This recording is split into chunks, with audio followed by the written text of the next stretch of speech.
All right, look, we've already used up 1/3 of our cruise missiles in Iraq. We're not even sure if we killed Saddam, if we killed bin Laden.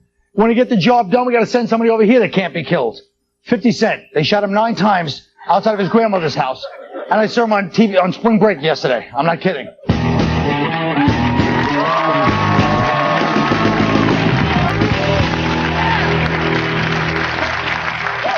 You heard what I said about 50 centavos? Ha! Oh. If you want to see the great cultural divide between us and Islam, just do what I did yesterday. I was switching back between the war and spring break. I see all these kids driving from Wisconsin to Daytona, and then you have a busload of suicide bombers from Syria to, Baghdad or wherever the hell they were going. It really is kind of interesting and ironic. Not necessarily laugh out loud. Patrice, let me ask you something. Last week, you said you weren't watching the war. Have you started watching it now? Absolutely not. Oh, for heaven's sakes. Would you care to add on to that so I don't see you in I mean, whatever. What? More war stuff? You do watch the war. Hey, did you hear about the sheep? No. Tell him, Greg. The what? About the sheik, yeah, Greg reads. Go ahead. Yeah, it seems that Patrice and the sheik had an assignation in his tent last week. Oh. And, assignation? What does that say? That means I like that word, actually. Thank you, buddy. Now listen, what has most surprised you about the war? Anybody? Greg. I think that more people protested before it started, you know what I mean? This isn't exactly Vietnam. Before the thing even got going, there was people out in the street misspelling signs asking me to give Peach a chance. And, well, I saw a protest start to try to book Martin Sheen and then work their way down from there. I'm all for the war, but I'm starting to get annoyed because it just seems like the government's telling us that, they're going to be running out and greeting the soldiers with apple pie and love, and that's just not the case. They don't want us there. They don't want us. Probably falafels and some lamb. Did you really believe that they were going to run out and greet us and gleefully throw down their weapons? I did. Now, let me ask you something. If Iraqis came to this country and they were trying to, rid us of our despotic tyrant, would you throw down your stuff and run? Look, I've made falafel. I'll answer that if you tell me why you got your outfit from the set of Poltergeist 2. Now listen, hey. If we're gonna get that's not necessary. That wasn't necessary. If we're going to get personal this early, it's going to get real ugly. Yeah, that's true. He's true. Right. Listen, a civilized gentleman would like to speak. Let middle-aged Buddy Holly say what he has to say. Now listen. I'm sorry. Listen, I agree with him. I said in the 50s they shouldn't let Negroes on TV.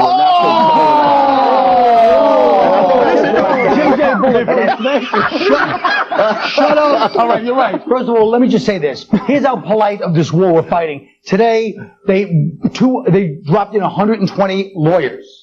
Like military lawyers to make sure we don't bomb the wrong places and everything's on the up and up. Well, how bad is your life going to suck that you want to be a suicide bomber? I mean, that's actually that's an upswing from where I want to volunteer to, Jimmy, slow down. And first of all,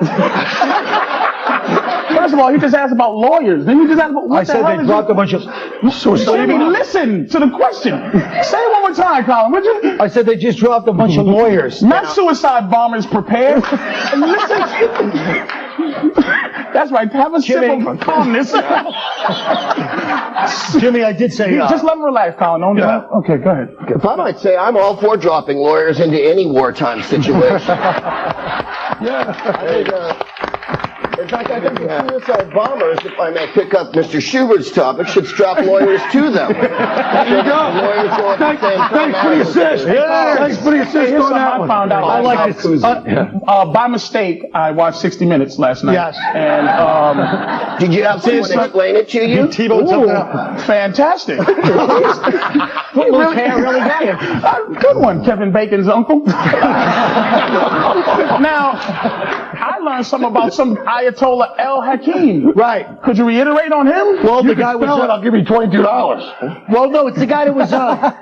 no, it's the guy that they're going to bring in, the Shiite Muslim guy that they killed. Saddam killed all his relatives now. He's the guy that might come back into power. Is that the guy you're talking about? That was interesting. So what do you think about this whole thing? It's kind of like we're going to let the Muslims, extremists, are going to have to run the country. Well, that's what we did with Saddam Hussein. I mean, we created Saddam Hussein. Now they have another guy to create and put him in his place. That's right. Why don't you think? Why do we do that all the time? Because we do that. Hey, at the time, it's a good idea. You can't. I'm saying we leave people hanging, man. Why do we leave people hanging like this? Well, we shouldn't let them hang. But I'm saying the other stuff, everyone's like, oh, even with dictators. But that's the way it goes. You can't. Everybody. Why is it that only this country is held up to that standard? The rest of the world does hypocritical stuff. I mean, people like, hey, everyone's against us. Russia, China, Germany, France. Yeah, and they have their own stupid motives, of course. So they act like somehow we're morally reprehensible when, you know, we're just doing our own thing for what's best for us. We don't leave people hanging, though. We don't leave people hanging. We never leave. We do. We've been in Korea for 40 years. Afghanistan, England thinks right? England thinks I'm looking for help from Greg. England, well, you guys are both English. Yeah, we both go to England quite a bit.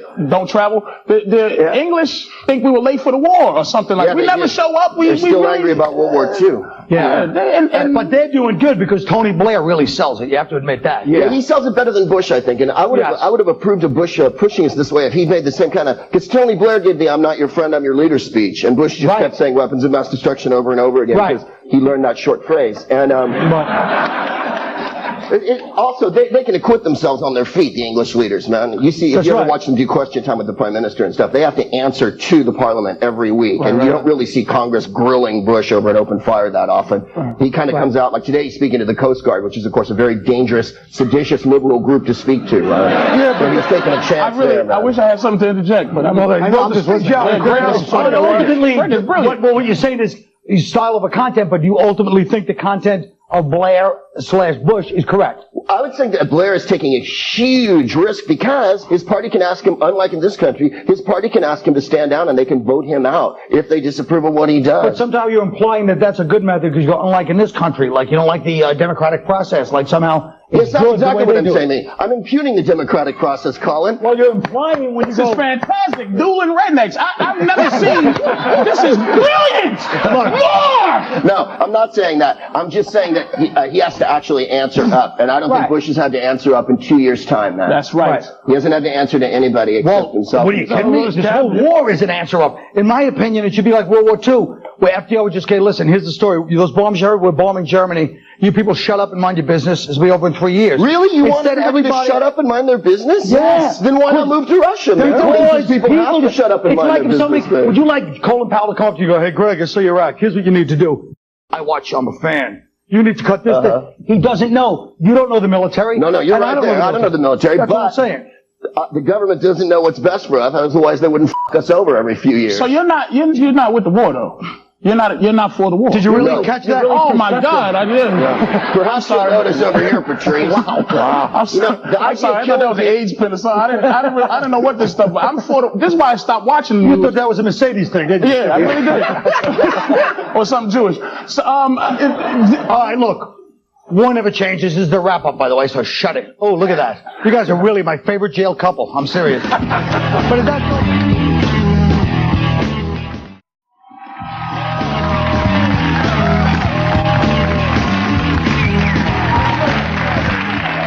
Okay, basically all the top albums are black. The white albums don't sell as well lately. Because everybody downloads them. People are afraid to download the black albums because, you know, if they catch them, they'll put two in the back of their head. You know? All right, well, listen. Well, let me tell you something about terrorists. Okay. Sorry. Now, let me ask you this, Patrice. We all like rap, but you have to admit its message has definitely accelerated the decline of Western civilization. And, you know, we took... Who is that? We took 2,000... Whoa. Let me finish. We took 2,000 years to build it up from Rome. You destroyed it in 18 years from Hollis. Stupid. Oh, you're trying to get your joke out. You're an ass. Yeah. Look, I'd like to explain, first of all... I was trying to get a brilliant line out. You're right, I am an ass. Yeah. I'm trying to get a brilliant thing that I wrote out. Here's what I'm going to say with all my heart. All right. What musically have white people ever contributed to anything? Riverdale. He had to steal that from somewhere. Rap music was stolen from Blondie's song Rapture. Shut your stupid face. That was the first rap song. Let me say one thing. Look, as much as I'd like to be on his side, shut up. Yes. Stupidest. She got that from listening to rap. Rap is good. Rap is shut White people's contribution to music is minimal, man. There's Yes. no question Classical about music. that. I saw, Pete agrees with me. I saw his half-hour special. Do that riff about how white people have nothing to add to society. I saw it. See, I'm We have down. nothing to add. There's only two categories of good music and bad music.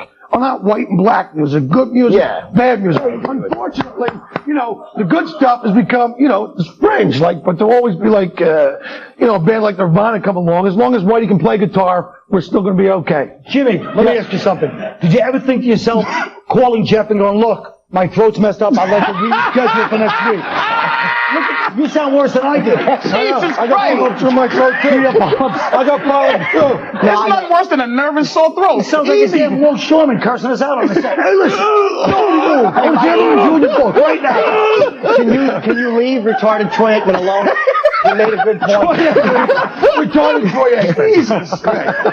You're right. The music being popular has nothing to do with the culture. No one cares about the culture because Exactly, because it's not about the culture because It is about the culture. No, it's not. Black singers were popular back in days where they were going to be shot for looking at a white lady in a convenience They store. weren't popular. That's why white people had to steal it and make it popular, like Elvis. Let Applause Break get his line out about having Oh, a yeah, girl okay, shoot go ahead. you phony bastard. Message. No, I was trying to shoot them for looking at a white lady. No, I What had side another do you want, joke. stupid? I was going You're to a say. skinhead, act like one. Go ahead. That's right, lumberjack with AIDS. Spit your thing out, pal. That should have done better. No, it shouldn't. It was mean and it hurt and it was accurate. You know, at least rap music artists are afforded the, you know, the option of expressing their opinion. Like when the Dixie Chicks little singer said she was ashamed of George Bush, all the country fans in that very open-minded, liberal, pro-war way burned the records, you know? And I find that when country stars say something, it doesn't really adversely affect my life that often. Like, you know, Toby Keith might be making a waitress cry in Alabama right now, and yet I get off scot-free, you know what I mean? I'm gonna make that easy for layman's. Country music stinks. Rap is a better form of music. It's horrible. Yes, it does. Yes, it does. It's horrible. It does stink. It's awful. This the commercial stuff. You guys don't even know. I shouldn't even talk to you about. Matter of fact, It's a name Dixie one country. Towns record. Van Zandt, stupid. Excuse me? The commercial stuff, like you're from the sticks, you're an Irish drunk from Brooklyn. What do you know about country music? You had a good point there. Irish music is country. Irish music. It is country music. There was a land bridge that connected Ireland to Kentucky, and they came over with their banjos and their flutes and whatnot. Yeah, you know, Colin, you're saying that just to keep it going, but you don't like country music. I do like country music. You don't like country music. I like it. Colin, you forget I know you. Yeah. You don't like country music.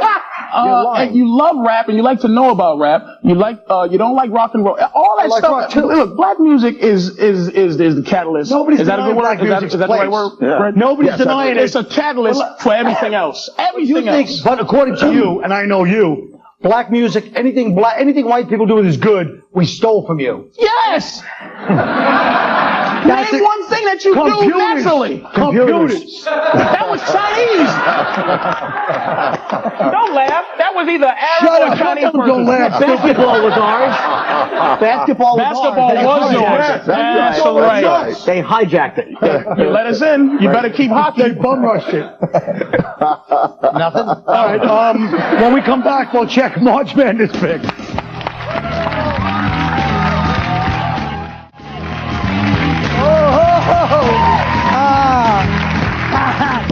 Okay, you know, folks, lots of people love this time of year because March Madness. What you don't realize while you're sitting there eating the Tostitos and watching Marquette, we're on the verge of a bowel-shaking global apocalypse. All right? So I put together a little bracket of my own. This is my World War III bracket. With the first round done, I've narrowed it down to the elite 8 of countries going head-to-head for what's left of civilization. All right? With my lovely assistant, Jim Norton. I'll go through this. You love when they report like that. You're like, hey, I'm like a cult figure. Stupid. You're not. Place your bets. Let's start with the one in progress. United States versus Iraq. The Americans have been preparing for this ever since these two rivals met 10 years ago. Iraq has a few gutsy players, but grit only goes so far when your army transports its troops using an 82 Datsun hatchback. I don't know how much of a serious threat you are if you're barreling at me in the same car where Harry met Sally, all right? USA wins in a blowout. All right, now, Israel is small but incredibly scrappy. All right, however, their inability to play a crucial Friday night game, coupled with the Bobby Knight antics of Coach Sharon, leaves Israel's dance card in pieces by the hardwood. The Arab world wins in an upset. China, sorry, this is, you can't please everybody when you're doing a little odds making. China versus North Korea and Taiwan. Okay? Korea looks good on paper and at May Day parades, but that's about it. Taiwan brings a massive army of child laborers and cheap shoes, but it's not enough. China barely breaks a sweat. Russia versus Chechnya, Kazakhstan, and Uzbekistan. 15 years ago, Russia lost these countries in a stunning upset. Well, revenge, like borscht, is a dish best served cold. And preferably with a side of sour cream. Russia wins in a nasty one. In the next round, we've got America versus the Arab world. The Arabs have a fundamentalist will to win, but no teamwork. The Arab world self-destructs, and this time it's not on purpose. Nothing. U.S. heads to the finals. China versus Russia. Russia's tough, but China's bench is deep, and I mean deep. Okay?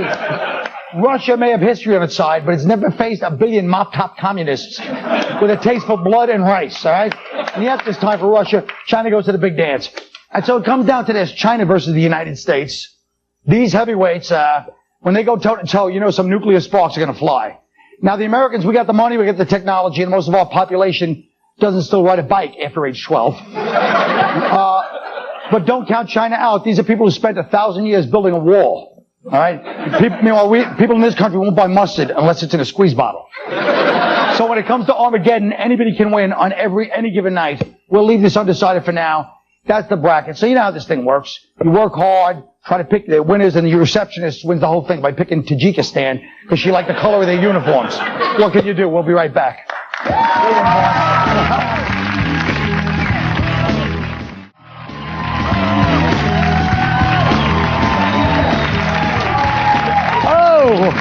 Welcome to a crazy little thing we call Act 4. Woo! Love songs. We all criticize the music. I think we did, but we're supposed to. But let's see if we can do any better. We've asked our panel to open up their hearts and give us an original love song. To help us out, I'd like to introduce you to Armenian Rob, our guitar player. Yes. We're going to start out with the golden throat of Mr. Jimmy Shubert. The golden set of pipes. Here we go. Here's my love song. Because I'm not in a current relationship, I'll sing to the thing that gets me through. Porn. I love porn because I love a movie where the guy gets the girl in the end. And sometimes he gets the girl in the end. I love porn because it doesn't always need to know what I'm thinking. I love porn because it doesn't get mad when I've been out all night drinking. I love porn because I don't have to tell it its ass looks big in the dress. I love porn because it doesn't mind when I leave the house a mess. I love porn because it's never going to go, hey, get a towel, it's in my eye. I love porn. Thank you, Jim. Thank you, Jay. Thank you. Thank you. Beautiful. Now up is Mr. James Norton. Yes. You ready, Joe Millionaire? Nice song. Baby, I'm sorry. I never should have put itching powder on your tampons or got your dad drunk and made out with him at that party. Baby, I'm sorry. I know I should have told you or wore a condom. There were better ways to let you know I have gonorrhea than yelling, tag, you're it, and laughing and pointing. Baby, I'm sorry. And when we broke up, I never should have started that rumor that your ass crack smells like the toe webbing of a Haitian marathon runner, even though it's true. Baby, I'm sorry. I'm good. You're very good. You're very good. See, you said country music stinks. That just proved you. All right, next up is Great Proops. Sorry. I'm still a little moved over Jim's song. I mean, that was sweet. It's baseball season and I love baseball, but my team from San Francisco lost to the Anaheim Angels last year in the World Series. This, of course, is a personal affront to people from San Francisco because we're cool and groovy and like gays and they're dicks. So I've written a little song about their mascot, the rally monkey, and it goes like this. Oh, I hate the rally monkey, and Barry Bonds does too. The monkey hates gays and Indians, and Asians and blacks and Jews. The monkey is a hateful fascist who supports the dominant paradigm. The rally monkey wants the corporate oligarchy to dominate your life. Oh, die, rally monkey. Die, you little bitch. Die in a humane, self-empowered way.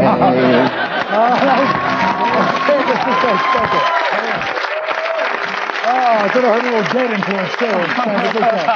All right, Patrice O'Neill. Patricio.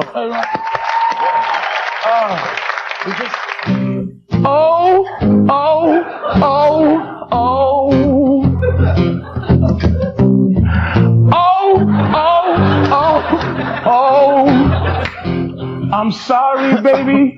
That usually never happens. Hand me that tissue. Good. That was very nice. In the words of Jay Giles and Jim Norton, love stinks. Good night.